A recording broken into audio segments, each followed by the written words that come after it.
what we learn about Saurabh and his whole journey into the diagnosis of the disease he suffered from is, I would say, a typical story that we hear from most of our patients who are suffering from this disease.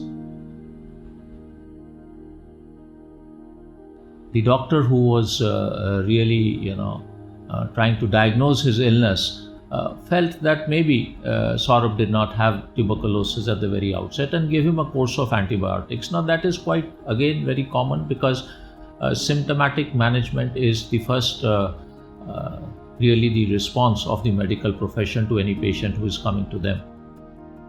Sputum was ignored. It should not have been, because sputum would tell us how much of the lung disease the person is having.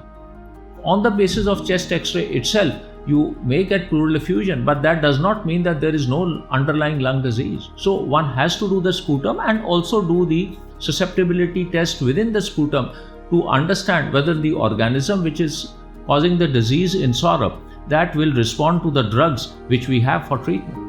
So I would say that sputum examination and chest X-ray, that's the guideline for treatment, and subsequently do universal DST is now the norm. Every individual suffering from TB is required to really understand the drugs which will kill the bacteria, and if it is drug resistant, the treatment entirely is different. In Saurabh's case, we learned he had XDR TB. That means his organism was resistant to the most potent first-line drugs, which is rifampicin and isoniazid, and the most potent second-line drugs also, which are the quinolones and the injectables. In the presence of this scenario, the options available for Saurabh in the present-day context are very clear. A patient who is XDR has to be given the newer drugs.